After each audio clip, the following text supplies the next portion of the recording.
Bienvenue dans cette nouvelle aventure photographique. Ça fait super longtemps que je n'ai pas fait de photos et ce dimanche matin, j'ai une terrible envie d'aller en faire. J'ai alors pris la route pour rejoindre un de mes endroits préférés du sud de la France, le lac des Escarcées, et je vous embarque avec moi et mes pensées dans cette petite escapade.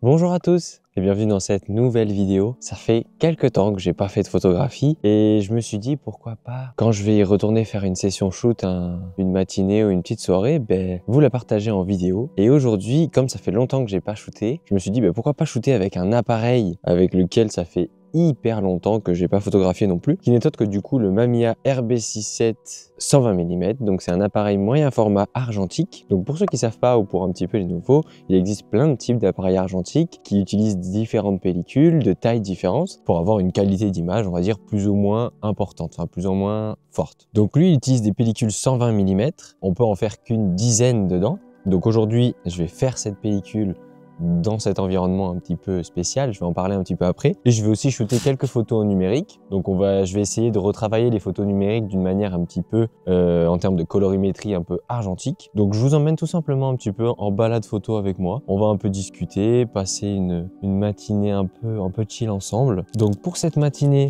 je vais shooter une petite Kodak Portra 400. Je vais la mettre dans l'appareil. C'est pas facile, mais on va le faire ensemble. Je vous dis à de suite pour du coup l'embobinage de la pellicule et pour le début de cette petite aventure photographique. Je trouve que pour cet appareil, déjà c'est quand même vachement plus dur de mettre une pellicule qu'une 35 mm parce que tout s'enlève de cet appareil. Il va falloir que je retire du coup la partie arrière avec des petits loquets. Et en fait, tout prend du temps avec cet appareil. Parce que comme il est vachement lourd, vachement gros, en fait, je suis obligé de prendre grave le temps et du coup de faire des photographies un peu plus pensées. Parce que du coup, je réfléchis beaucoup plus aussi à ma photographie parce qu'il n'y a que 10 images. Et comme un peu tout est important, c'est une pratique qui est vraiment très spéciale. J'en parle à chaque fois que je shoot avec cet appareil, mais ça me fait toujours un peu cet effet-là et je l'adore énormément. Presque à chaque fois que je mets une pellicule avec cet appareil, je me bats en fait avec lui. Je suis pas un professionnel, du coup, à chaque fois, c'est un peu... Voilà, c'est un peu comme ça, quoi, en gros. Donc, il fait hyper froid ce matin, mais j'ai grave de la chance parce que hier, il y avait un vent de malade et c'était vraiment impossible de venir faire des photos ou même de shooter, genre, en prenant du plaisir, quoi. Donc, du coup, j'ai un peu essayé de... Je me suis dit, je teste demain matin. On verra si c'est cool ou pas. J'ai eu grave peur parce que je voulais vraiment venir faire des photos, surtout dans ce lieu-là. Je vais vous parler un petit peu de ce lieu-là parce qu'il est un peu important pour moi et du coup, je voulais vraiment venir faire des photos. Et par chance ou par je sais pas trop quoi d'ailleurs, ce matin, chez moi, il y avait énormément de vent, mais dès que je suis arrivé ici, tout avait disparu. Donc du coup, je suis ultra content. Voilà, j'ai réussi à mettre la pellicule. Donc on va remonter tout ça. On reprend l'appareil, on refixe le boîtier arrière, on active. Quand on arrive sur le 1, c'est que la première photo peut être shootée. Donc c'est parti. Donc pour l'endroit, je me situe dans la plaine des Morts, dans le Var. C'est à une petite demi-heure de chez moi. Et en fait, j'ai découvert cet endroit grâce à la photographie, parce que je serais jamais venu me perdre ou essayer de découvrir un peu des endroits comme ça auparavant. Pas du tout. Et en gros, cet endroit, c'est un peu... L'été, il fait par exemple très chaud. Il y a plein de panneaux un peu incendie ou quoi. Il y en a déjà eu pas mal. Et du coup, en fait, les arbres sont un peu abîmés, noirs. La végétation au sol est très spécial. Et en fait, j'ai l'impression d'être un peu dans la savane, alors que je suis juste à côté de chez moi. Et du coup, c'est ce truc-là que j'aime avec cet endroit, que je trouve vraiment un peu hors du temps, vraiment magique. Du coup, je viens régulièrement faire des photos ici. Je trouve toujours, en fait, des arbres, en fait, des textures, des choses très graphiques avec ces branches un peu brûlées ou c'est tout cet endroit-là pour faire des images ouf. À l'argentique, les couleurs, je trouve, rendent exceptionnellement belles. Je suis déjà venu et j'ai déjà fait des petites vidéos ici, donc peut-être que vous allez reconnaître un peu l'endroit. Mais vraiment, pour le retour à la photo, j'en ai pas fait depuis, on va dire, un bon mois. Je trouvais que c'était le meilleur endroit pour revenir parce que je l'aime énormément. Je sais que s'il y a du soleil, pas trop de vent, c'est un endroit un peu magique, c'est très calme. Donc, je vous emmène un peu découvrir cet endroit. On va faire des petites photos. Rien que là, derrière, il y a une petite énergie avec cet arbre que je vais vous montrer. Et on va peut-être faire notre première photo. Donc, c'est une bonne chose. Avec la photographie, avec le RB67, c'est un petit peu différent des appareils où juste je mets le viseur à l'œil parce que je vise sur le dessus. Et donc, grâce à ça, déjà, le viseur est beaucoup plus gros et ça permet de voir des choses que je ne verrais pas avec les petits viseurs, par exemple. Mais surtout, ça me permet en fait d'essayer de faire des cadrages, des shoots pour voir si déjà ça va me plaire quand je vais shooter ou pas. Donc là, je sais que par exemple, cet arbre-là, avec toutes ces petites branches et tout, je le trouve très joli. Et donc, je vais essayer un peu de tourner autour pour voir s'il y a un endroit, un petit quelque chose qui rendrait cette photo belle ou en tout cas me plairait en termes de cadrage ou quoi. Et donc, c'est pour ça que ça prend grave du temps de shooter avec cet appareil parce qu'en fait juste tu te balades, tu tournes, t'essayes de voir si tu mets le focus plutôt sur l'arbre, plutôt derrière, comment tu vas prendre ta photo et c'est hyper intéressant, c'est hyper on va dire plaisant de prendre de la photographie comme ça parce que c'est complètement à l'opposé de ce qu'on fait tous aujourd'hui, appuyé à fond sur nos téléphones et du coup je trouve que c'est une pratique hyper intéressante qui est pas trop répandue ou pas trop connue mais en tout cas j'essaye de la partager et un petit peu la transmettre comme ça. Donc là j'ai un cadrage qui me plaît pas mal avec beaucoup de racines, beaucoup de plans. J'essaie de voir où est-ce que je pourrais faire le focus, si c'est plus derrière et avoir du flou devant ou devant et avoir du flou derrière. Ce qui est trop cool avec cet appareil et ce gros viseur, on a l'impression en fait que tous les objets sont en 3D dedans. Enfin c'est un truc un peu spécial. Là je pense que je vais prendre ma première image. Donc cet appareil il est complètement manuel. Donc du coup j'utilise l'application pour pouvoir faire les réglages de la lumière, pour pouvoir après shooter tout simplement. Donc il faut pas que je me plante parce que du coup j'ai mis une portrait à 400 donc il faut bien que je règle à 400 ISO, pas que la lumière se plante totalement. Et après je prends un petit peu ma scène, voilà. Ils me disent que si je me mets, donc là je vais essayer de me mettre à une ouverture un peu basse. Donc, de toute façon je peux pas trop parce que on peut pas monter très haut. Donc il faudrait que je me mette à 16 250. Là le plus important et le plus dur avec cet appareil c'est la mise au point. Bon déjà c'est bien cadré, hein, ça change pas. Mais la mise au point est hyper importante avec cet appareil. Du coup, ça c'est très compliqué et très long. Et surtout, ce qui est important aussi, c'est que, on va dire que, en gros, le miroir fait que ton image, quand tu la regardes dedans, elle est à l'envers. Et donc c'est hyper dur, des fois, de se mettre droit ou de tourner. Donc il faut bien tourner un peu partout et tout. Et donc c'est hyper intéressant. Donc là, je vais sortir la petite loupe parce qu'en fait, il y a une petite loupe pour faire une mise au point un peu parfaite. Hop, et une fois que j'ai ma mise au point parfaite, donc je le pense, voilà. Je bouge plus, j'enlève la sécurité. Et je shoot. Et une fois que j'ai fait cette première photo, je réarme. Et genre, tous les bruits de cet appareil, je les trouve incroyables. C'est hyper satisfaisant. Donc, on continue la petite balade et place aux prochaines photos.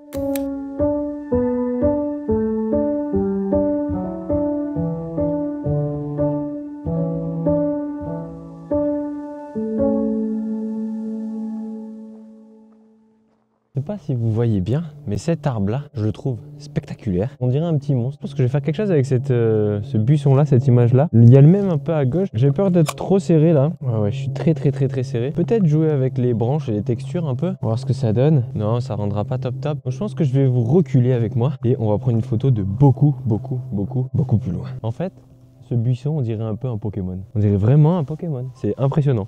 Il y a aussi une autre petite chose que je vous ai pas dit avec cet appareil, c'est qu'en fait, il faut vraiment penser à rembobiner à chaque fois. Parce qu'une fois, ça m'est arrivé où j'ai complètement zappé de rembobiner. Du coup, j'ai pris 3-4 photos sur la même image. Ça m'a fait une belle double exposition, enfin triple expo même. Mais mon image de base, merde quoi, je l'ai ratée. Donc, bien penser à rembobiner quand vous avez des appareils qui se bloquent pas tout seul, si vous rembobinez pas. On va un petit peu passer à cet arbre-là, parce que j'aime beaucoup son côté graphique avec les deux branches qui partent et tout. Je pense qu'on peut faire quelque chose avec le beau bleu du ciel derrière. Donc, je vais un petit peu vous décaler et on va essayer de prendre une photo un peu de cet arbre-là. Cet arbre-là, je le trouve hyper intéressant, hyper graphique. Donc, du coup, je vais essayer de faire une petite photo avec et je pense que ça peut être quelque chose de cool. Là-bas aussi, c'est très stylé, donc on ira voir après. Comme d'habitude, il faut toujours reprendre un peu les réglages, voir si la luminosité a un peu changé ou pas. Bon là comme on est franchement pas trop, ça a pas trop changé parce que j'ai pas trop bougé depuis tout à l'heure. Donc on peut se mettre à 16 400 et il y aura pas de problème quoi. Ça va pas être trop gênant. Sachant qu'en plus avec les portraits 400, je peux pas mal les retravailler après sur Lightroom. Donc on peut dégager un peu des ombres, des lumières et ça peut rendre quand même un truc vachement cool. Donc on peut un peu être un poil plus libre. Mise au point faite, le cadrage.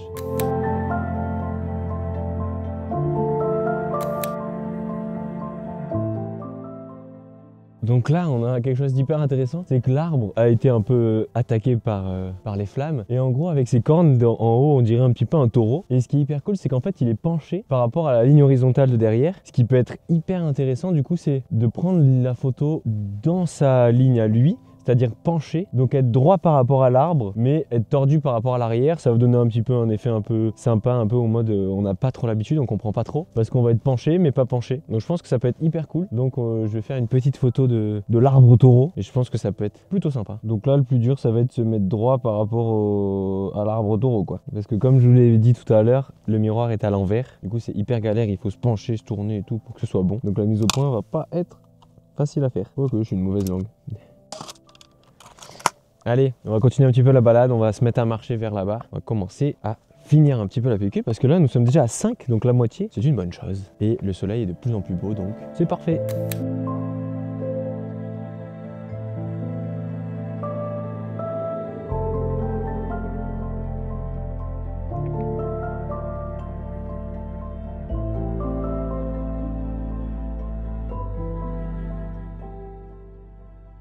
Je trouve que c'est hyper intéressant de montrer que oui, il y a des arbres un peu majestueux, mais il y a aussi un peu de la beauté, je trouve. Enfin, je sais pas pourquoi là j'aime bien, mais il y a de la beauté dans ce petit arbre un peu cassé là. Tu vois, je sais pas si c'est les couleurs un peu du tronc d'arbre qui est parfaitement coupé en deux, tombé sur le côté, si c'est le buisson que je trouve joli avec un peu la verdure c'est mieux, qui passe en dessous de lui, qui le fait un peu revivre avec cette branche qui sort. Donc je sais pas si c'est ce côté un peu là qui me plaît, que je vais prendre, je ne pense pas. Je pense que c'est plus ce côté là vraiment, du tronc cassé, que je vais essayer de shoot, que je trouve très beau, je sais pas, ou si c'est peut-être même la lumière un peu du soleil qui fait que il est beau quoi, je trouve, il est vraiment beau. Donc on va hop, faire les petits réglages, reculer un peu comme il faut, faire un bon cadrage, une bonne mise au point. Là, la mise au point est très importante. On dirait presque une petite bûche de Noël en fait. Et comme moi, à l'heure où je tourne la vidéo, Noël, c'est dans 2-3 semaines. Je sais pas du tout quand est-ce qu'elle sort, mais je pense pas que ce soit à ce moment-là. Je pense que c'est bien après. Donc d'ailleurs, j'espère que vous avez passé un bon petit Noël. Mais je pense qu'elle va avoir de la gueule et avoir un très bon rendu de couleur avec la pellicule Kodak. Elle a des couleurs un petit peu chaudes dorées que j'aime beaucoup.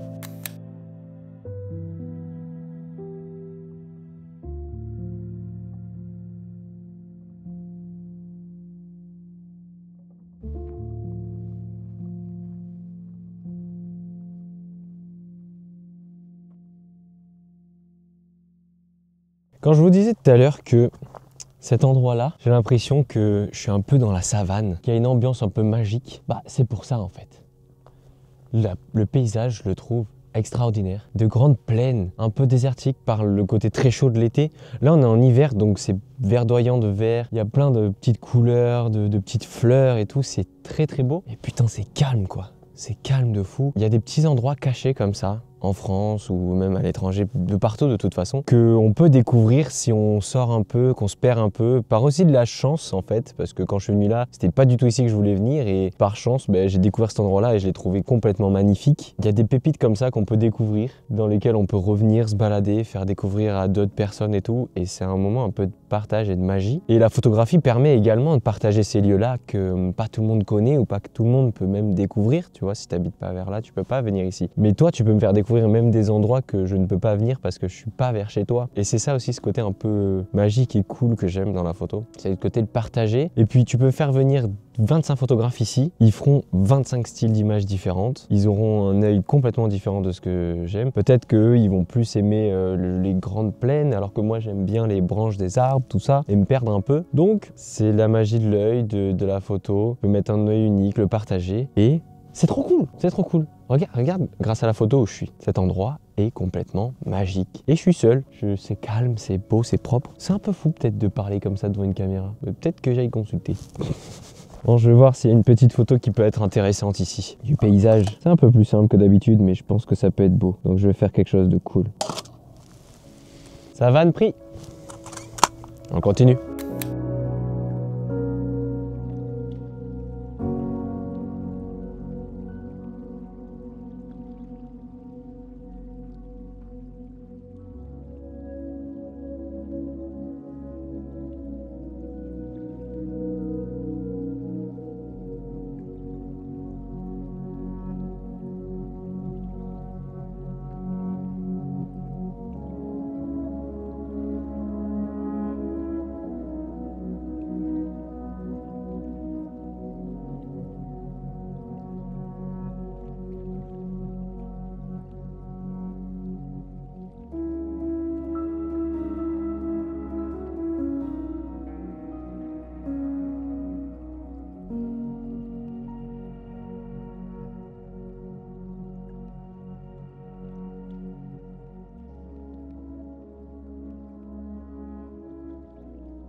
Cet arbre-là, il est très différent des autres parce que vraiment sur tout ce qu'il y a autour de moi, c'est le seul avec la végétation orange, avec des petites épines, qu'il le trouve. Et du coup, de par ce orange-là, je trouve qu'il se démarque d'entre tous. Et un peu sa courbure comme ça, je la trouve très jolie. Donc je pense qu'on va faire une petite photo de cet arbre-là parce que je trouve qu'il en jette un peu quand même.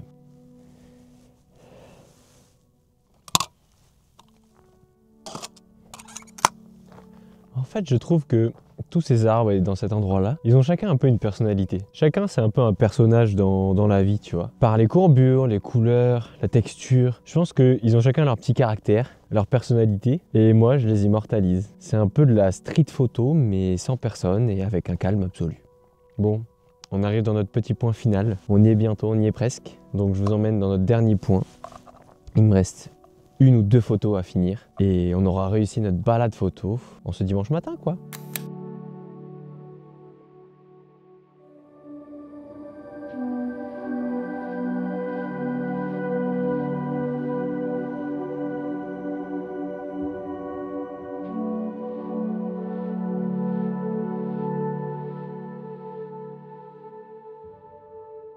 Nous voilà arrivés dans notre destination finale. Toute la balade de ce matin, toute cette petite balade photo, c'était pour arriver dans cet endroit un peu précis, le lac des Escarcés. Il se situe un petit peu au centre de la plaine des Morts. C'est lui que j'avais découvert en tout premier avant de découvrir la plaine, il y a quelques années maintenant. Et c'est le point final un petit peu de la balade, il y a plein de sentiers pour venir. Il est vraiment magnifique, très calme, il y a des gens qui peuvent venir pêcher, enfin il y a des pêcheurs. Il y a plein d'oiseaux, plein de couleurs. C'est un des plus beaux endroits en tout cas que je connaisse dans le Var. Et on va terminer un petit peu cette vidéo ici par une dernière petite image. J'espère que du coup cette petite vidéo vous aura plu. C'est un format un petit peu différent.